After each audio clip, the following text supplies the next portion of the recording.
Welcome back to the Zero Two podcast. I'm Katchy along with LT. Today we'll be discussing the rise and fall of Sunny.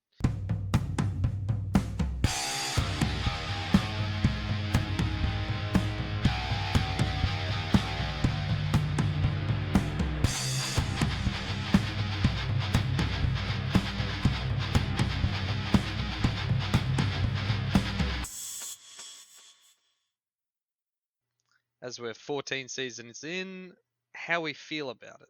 How do you feel about it, LT? Man, I love it. You You love it. you originally showed me this show, God, more than 10 years ago now, probably. About 10 years ago, yeah. It was an episode called "The Dennis System." Season 5, and that was enough to say, this that is got great. that got me hooked. That hooked me absolutely right away. So yeah, you can go back to all the way to season 1, and all of that is really well thought out, ingenious comedy that really captivated everyone, I think. Yeah, so if, for people out there that don't know what "It's Always Sunny in Philadelphia" is, it's a sitcom TV series. It's been described as like Seinfeld on crack. I think. Seinfeld accepts a bit more, yeah, a bit more edge to it. Yeah, yeah, and you follow five friends: Dennis, Dee, Mac, Charlie, and Frank. They own a bar called Paddy's Pub. That's where a lot of this stuff goes down, or at least starts. Usually the episodes start there. The episodes are about, what, 20, 30 minutes long? Standard 21, I think, for a 30-minute on TV program. Yeah, Yeah, so currently it's been running, what, like 15, 16 it's years? coming on to being the longest running TV comedy sitcom That's incredible. Because of how all long time. did Seinfeld last?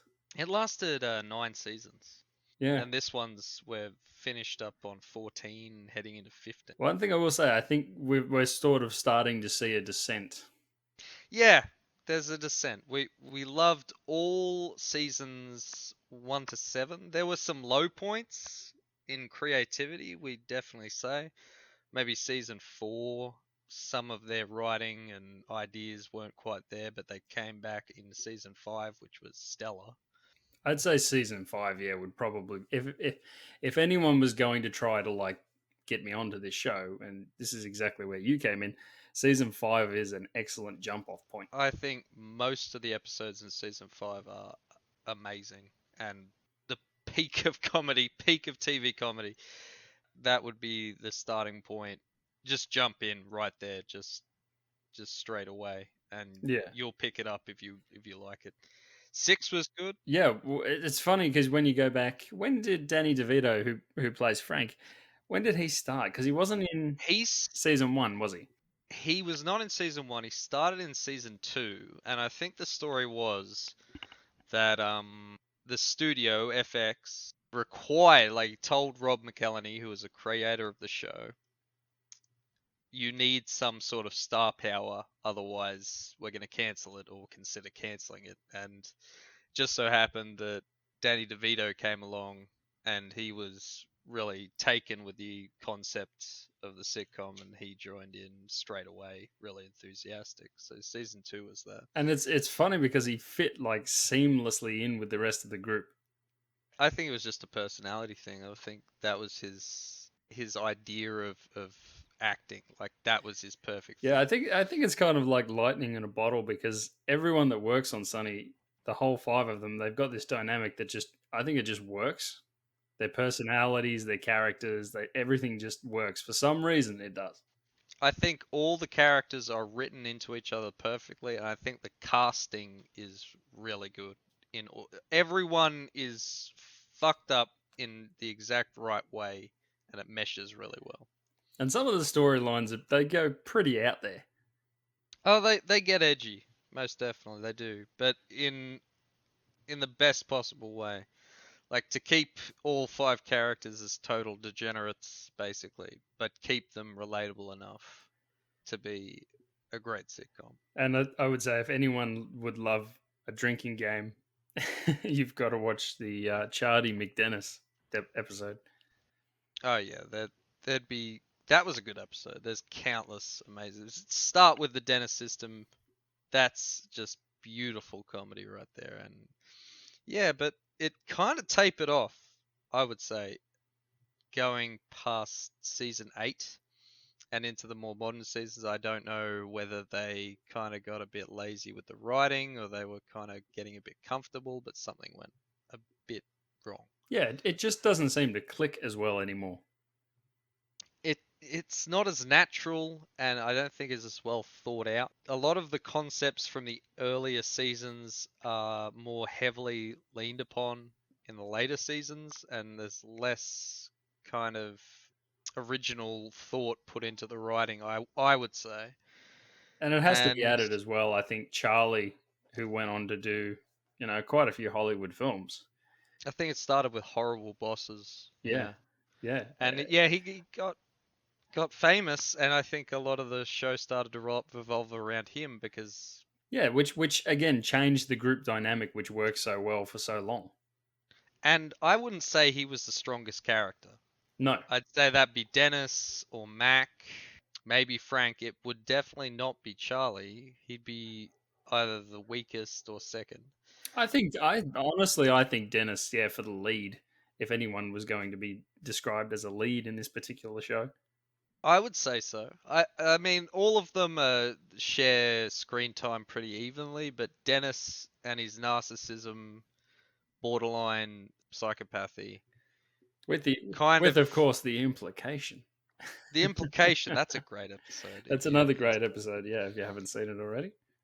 And yeah, I think that kind of psychopathy kind of wraps up the whole person, like the whole idea of the dynamic of all the five of them and everything that happens around them. Yeah.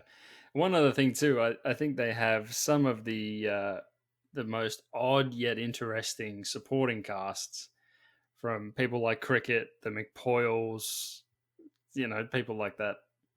They were perfectly cast as degenerates, just the, inbred yeah, degenerates. the McPoyles are like the perfect Southern They family. they were so believable, especially the brother of the lead McPoyle. He was so convincing as an inbred degenerate. That mwah, perfect. I think that was all around like this.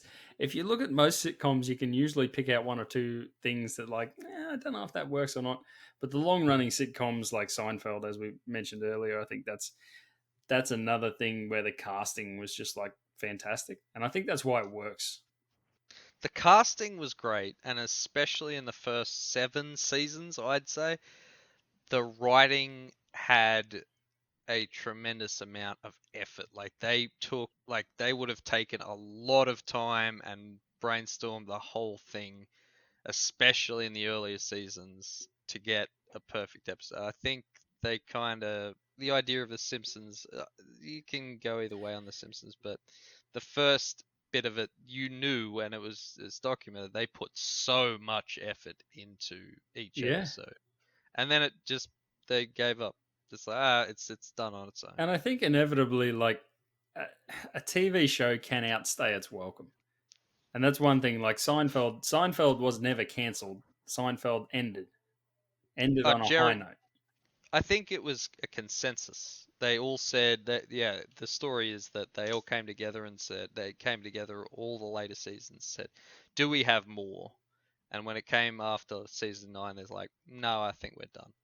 And they ended it. And Jerry gave up, what, like 100 something million for a 10th Yeah, season, which which which is, is an admirable choice. I think they respected their property so much, and they loved what they were doing. It was like their baby. It's like, no, we don't want to see it go down a negative place. We want to go out on top. well, even sadder than just suddenly failing and being dropped and cancelled would be petering out where the studio NBC just kind of kept on with it because it kind of got ratings but just petered out into nothing, which is kind of sort of what's happening to Sunny. Yeah, and look, I'd really be happy with calling Sunny at season 8. Yeah, I think if they closed it up with some sort of really good final episode around season 8 9, it'd be a very memorable, decent sitcom Yeah, and a real piece of TV. I think it would have just been, yeah, I think it would have been a perfect end, season 8, taper it off, bring some resolution to some of the characters, stuff like that, and send everyone home happy. Yeah. Second topic for us on the second episode, gaming. And first, Bobby Kotick, the Activision Blizzard CEO, if you didn't know, publicizes taking an $800,000 pay cut. Yeah, chump change. Yeah. And he's already worth like $7-8 billion. And taking a $200 million bonus. But he didn't publicize that bit. No, I didn't award myself a $200 million bonus, but it's kind of in the vein of what Nintendo's CEO did a few years back. Yeah, Things weren't going so well for Nintendo, so he honorably took a pay cut. It doesn't so much work when you're Bobby Kotick, you're $8 billion worth, and you take a $200 million bonus among an $800,000 pay cut. you're admirable gaming CEO. That yeah, Especially when you're firing people constantly in massive chunks. Among this particular pay rise he gives himself, or pay cut, he fires up to 190 people. yeah. So the official number was 50 people were laid off from their multiple different divisions. I think some of their esports as well. But yeah, when you look at the financial numbers, it can be closer to 190 people, which is just insane. And then you come out with all this pandering, it's okay. I'm taking an $800,000 pay cut. I'm really for the company and our employees. And then behind the scenes, you're taking this massive $200 million bonus. How honourable. How very honourable Yeah, of him. And esports seems to be something that they're giving up on very readily. I don't particularly myself watch esports that readily. me either. I'll occasionally see some of the CS:GO clips, but nothing from Activision Blizzard. I'm not much interested in the idea of Overwatch professional league. I'll play it sometimes, but Correct me if I'm wrong, but wasn't it Activision Blizzard that had the whole Hong Kong free speech thing? well, if I'll put it out there. If you're so hollow and so much of a sellout as to abandon the idea of democracy for a buck in China, Or then Disney do it all the time. Disney, yeah, that's I don't know if you heard about this, but the Oscar winner for I think best director was Chinese, and she is directing the new Marvel movie that's coming out. But she said something very mildly critical of the Chinese government, not even the Chinese government, but of China itself. You know, And she's been I was blacklisted. just going to say, is she currently in protective custody because they do not like that shit? Oh no, they're brutal, they're authoritarian, and that's a big issue for Marvel, who China is apparently, I don't know if it's the second biggest market or even the first. I'd say the second. But see, Disney It's a overall, massive market. Disney overall uh, cut and change their content all the time to suit Chinese audiences because they know that's where they make a lot of their bank. Oh, Disney, like Even Star minimizing Wars. yeah, minimizing the size of the black character and enlarging all the white characters to appease a Chinese audience in their posters. That kind of encapsulates the mood of all of And it. then, of course, you see things like Mulan when it came out on Disney Plus. You see the actress come out supporting, pretty much the CCP, and Oh yeah, no, she yeah, definitely and did. then you've got the Disney thanking China for basically allowing them to film around their concentration camps. Oh yeah, in Western China, where the Uyghur, I'd is it say Uyghur? They kept, Uyghur. yeah, The Uyghur people in Xinjiang. I'm not sure of the province, but it's out west, and so much re-education, imprisonment, hard labor, alleged, yeah, hard labor, alleged, yeah, re-education camps, which is a really encouraging kind of phrase. and Yeah, and a lot of Mulan was filmed around there, and with a lead actress playing Mulan that was praising the Yeah, and CCP. she was in support of everything. And then, like I said, Disney giving special thanks to the CCP and Chinese government for allowing them to film there. It's just, it's they've got no morals, do they? The hundreds of millions of dollars are the morals, I suppose, but that's the moral money, and yeah, forsake anything else. And look, speaking of money and CD Projekt Red, now Oh yeah, Jason Schreier yeah. reported that basically they had two lots of bonuses paid out after the release of Cyberpunk 2077. Now, in one lot, it was split between 865 employees, and that was $29.8 million. So 29.8 million split between 865 people. Do the math on that one. However, there was another bonus set aside of 28 million, and that was split between the five executives.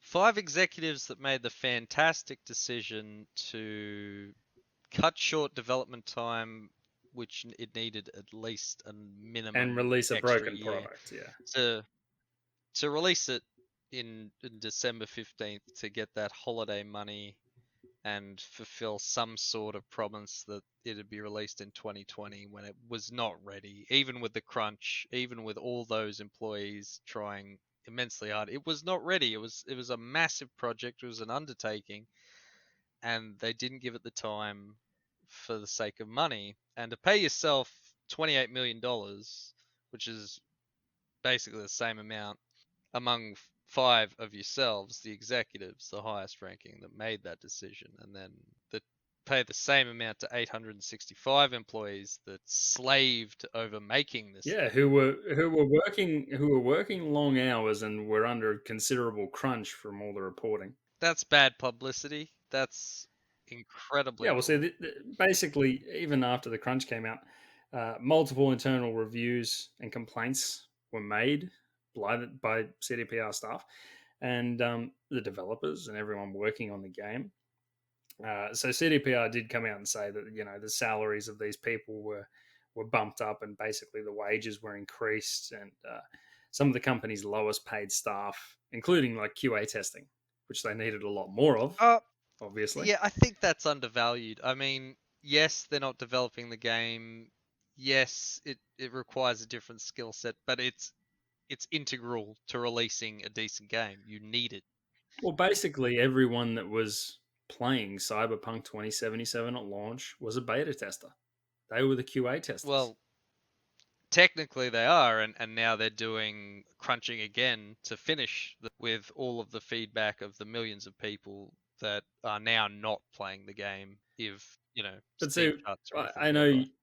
you and I talked about this previously. The goodwill that CDPR had with things like The Witcher 3 and then all the DLC and things like that, they were a very positive company and they were held in high esteem by most gamers. They were held in high esteem by almost anyone, and like we said in the previous episode, you bought a $400 collector's edition Exactly for that reason. for nothing other than not the figurine or anything like that, but just to support the idea of a decent company in Yeah, gaming. I didn't care. I didn't care what was in it. It could have been a pink frock, and it wouldn't have mattered because I just wanted to support a dev company that I thought was pro-choice, pro-consumer, pro-gamer. And more than that, their website that they own, the GOG.com, GOG.com, was very much a decent and goodwill proposal to gamers that was fair, a DRM free platform that was fair on prices. Altogether, a lot of effort had been put into it and was decent. And And it's just disappointing to see them travel down that road, basically. well, it's disappointing to see the CEO go haggard and age 10 years in a few years just to see him. Well, we'll meet the 2020 deadline, even though we know that this piece of software isn't cutting it. And basically still receive their massive bonuses. To do that after all of this is not good. It's ridiculous.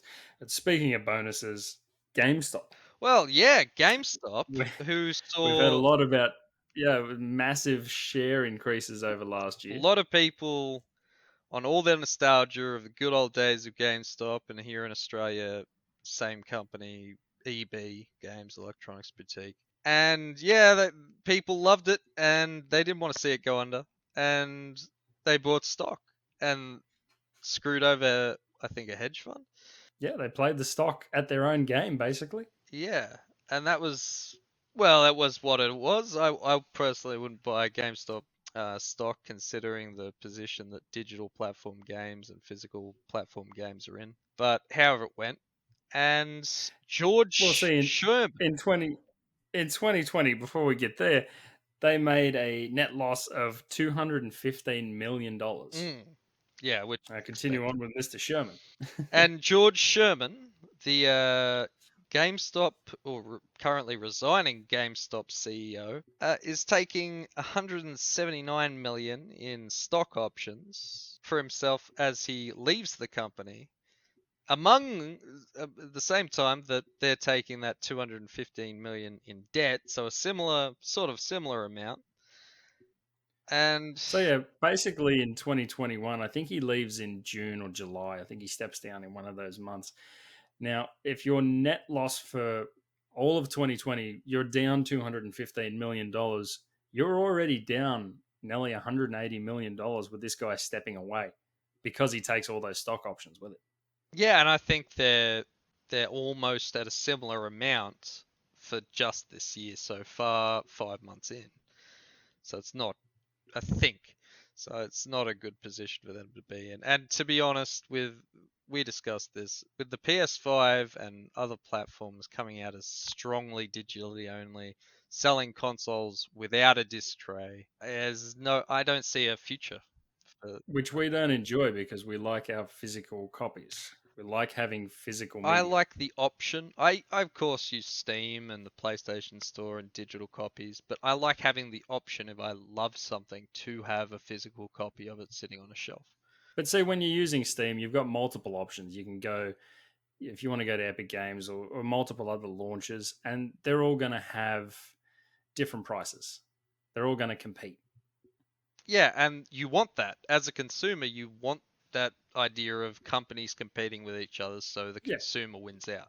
you want competition to drive down the price. Well, not just that, but the idea of antitrust, the idea of a monopoly over prices. So if you want a product, there's only one place you're getting it, and you will have to pay the price that they're setting it as. Well, And see, that's, yeah, we were talking a little earlier. Sony is going through that right now because they're coming up against a lawsuit that they're only selling their digital exclusives on their digital storefront, being the PlayStation Store, at whatever price they want to sell them. that's massively anti-consumer. And I think we should be offered, even if it's to be on a digital platform only, to be able to purchase serial codes from a third party. And Because we that's talked about it here in Australia, you've got multiple other shops similar to what Walmart or Best Buy would be over in the States. We've got things like JB Hi-Fi, Big W, stuff like that, that once upon a time would sell you codes for digital games, but obviously now, they don't. well, they're not offered that opportunity. No. That's yeah, like I said, very anti-consumer. To be honest, GameStop weren't the greatest company to begin with. They reportedly abused, well, mistreated their employees. They had a very hard time with it. Abused the idea of trading games, which hurt publishers and Yeah. developers. Basically, you bring 10 games in and we'll give you a pack of Skittles. We will give you nothing. 10 games, and then it became, in at least in Australia, in EB, which is the same company that owns GameStop, it became in-store credit, which is not the same as money, Yeah, no. If you bring your console and your games in, we give you $125, but you have to spend it with us. which is not $125. That's $125 buying one thing, one type of thing, and minus their profit margin that they get for that. I don't think that attaching kind of memorabilia and kind of collectibles in Australia by Zing shops. I don't know what they do in the States or elsewhere, but I don't think that'll save them. I don't see many people rushing to GameStop to buy board games. They had to branch out and do something. That's one thing I will say. They had to bring in, like you said, the collectibles, the Disney merchandise, all that sort of stuff, because I think they saw the writing on the wall that like the gaming and their trade-ins and used games are going down anyway. Um, there's been this huge push for digital only gaming, and yeah, they needed to branch out somehow. Well, digital only or digital platform, choosing that is much easier and is consumer friendly as far as buying games on release. I remember people like lining up non-stop lines for Modern Warfare 2 and Black Ops 2 and GTA, and you had to do that if you or pre-order way back whenever there was stock to get the game day one. And the idea of just buying the game straight away and downloading it and you have it straight away and you haven't had to leave your lounge room is good. The choice for the consumer isn't quite there, especially when it comes to the idea of a physical copy or price gouging.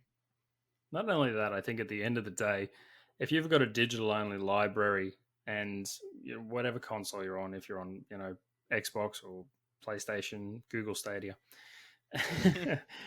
if one of those things happens, shuts down, whatever, for whatever reason there may be in the future, we don't know these things, but the possibility of losing your entire library and not being able to have access to those games. I don't know. I don't think there's a massive chance of that going away or being revoked or but the idea of owning it permanently regardless of what a company has to say about your ownership is nice. I like that idea and I like having the freedom to move around a complete game that doesn't need patches, doesn't need constant updates, and I can move it anywhere and play it without a internet connection. Yeah, it's nice to be able to just sit down, put a disc in, and play alone, unconnected to the internet. It just doesn't matter. It's just you can enjoy a single player experience, and single player games are not dead. They're still the king. I think single player games are still immensely popular, and I think people ultimately prefer them, even if they're going to pump hundreds of hours into League or Dota or CS:GO or something COD. They're still going to enjoy and remember the experience of a single player game, and they're very much still relevant. Now, finally, for our last topic today, Demon Slayer. Demon Slayer, yeah, I just got into this series, and that's on the back of the popularity of the new movie that's released. Mugen Train, which, funny enough, has made over $470 million, almost half a billion, worldwide at the box office, which is just crazy. It's incredible for an anime film. We looked it up and saw that it is the only anime film that has topped the Australian box office since Pokemon the movie in 1999, which I remember going to the cinema and seeing. That's crazy. 22 years ago. That's insane. I don't know. Yeah, it just hasn't happened since, and I haven't seen the movie yet. You have, and apparently it's amazing. I have. It's incredible. If you enjoy the series, you'll enjoy the film just as much. A high point is the animation. The animation towards the end of the series and even in the beginning is fantastic. It's a beautiful anime to watch. I've just started watching. I think I'm up to the seventh episode, and so far the animation, even the 3D, which I don't much appreciate in anime these days, is really well done, and it's you can tell it's a project that has a lot of faith behind it. And at the same time, I feel the 3D isn't overutilized. It's used to good effect, but it's not used all the time. It's not used all the time. It's used for certain fast moving or background heavy scenes, but it's never used on the characters, which is good, very good. Berserk, the movies of Berserk come to mind. Yeah, we'll see. Even the new Berserk series, I couldn't get into it. The 3D animation is just it killed me. I tried the movies and I really wanted to get in the movies since seeing the series. and I because no, I couldn't. because we're both massive fans of the original anime. Oh yeah, you can't go wrong with Berserk. If you want to see the original, if you like anime at all and you haven't seen it for some reason, then definitely pick up Berserk. You will love it. But in Demon Slayer, it's done tastefully, it's done really well, and you can tell both that it has a lot of faith behind it and why it has a lot of faith behind it. It is very good. If you for somehow haven't seen it yet, I recommend it myself, just having seen 6 episodes. Yeah, so there's I think there's like 25, 26 episodes in the entire season. It's kind of like it's a little bit of a slow burn at the start, but it builds and builds and builds, and then this film ties directly into the ending of season one. And I presume season two will pick up after the events of the film. Yeah, well, that I don't know. That's kind of nice. That's kind of good. Like, not taking. I of course I like a lot of the Dragon Ball Z movies, but not taking too much of a cue from that and just jumping from wherever the series was to something completely different and out of chronological order, which or entirely removing the context of the timeline of where the characters are at power wise and where they're at in the series, and then all of a sudden this movie happens. I thought that about Garlic Jr. I think his name was. Yeah, yeah. That didn't quite work for me. No, But it didn't. It was very much. I don't know. I still enjoy the films that tie in with the series, like the History of Trunks. I think that's probably my favorite Dragon Ball film. well, yeah, you could release that at any time, and that would make perfect sense and fit in with the series completely.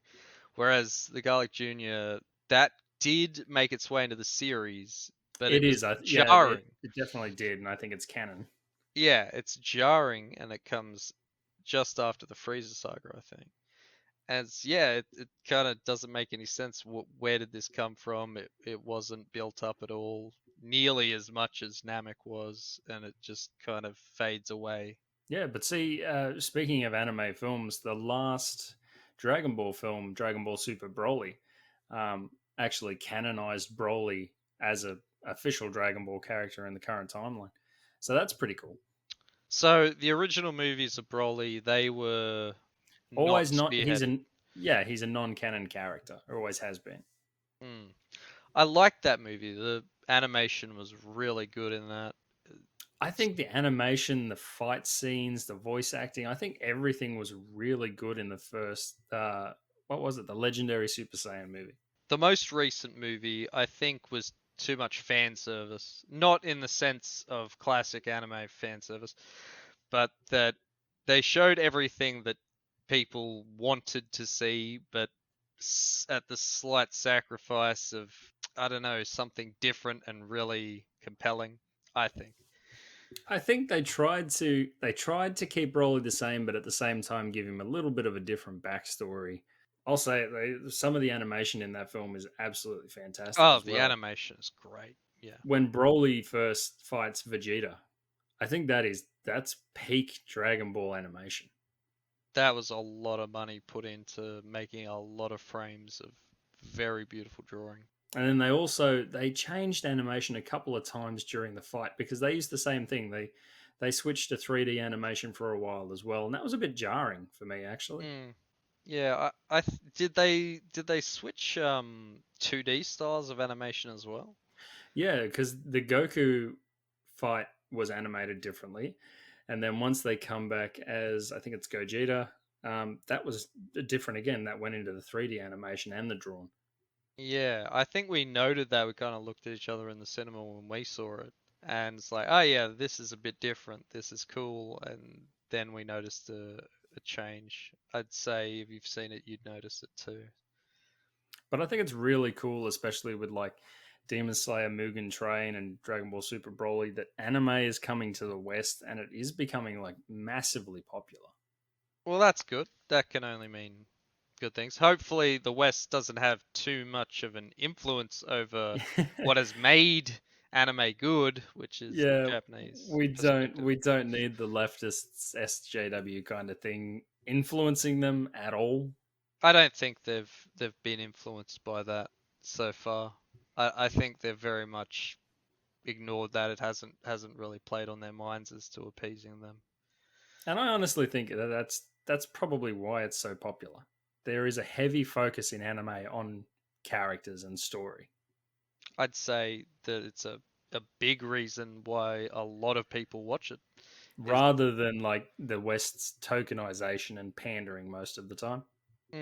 yeah, America, Australia, Canada. We all just need to stay away from that and just look at it from afar. We need to protect it, consume and enjoy, and don't let anyone touch it. No white people. No, just stay away. Stay No, away. white. We're white, and we still don't want to touch it. No, just leave it and yeah, appreciate it. It's perfectly fine the way it is, and we don't want it screwed up by anybody. Anyway, this has been the 02 podcast, episode 2. I'm LT, along with Katchy. Stay tuned for episode 3, coming soon.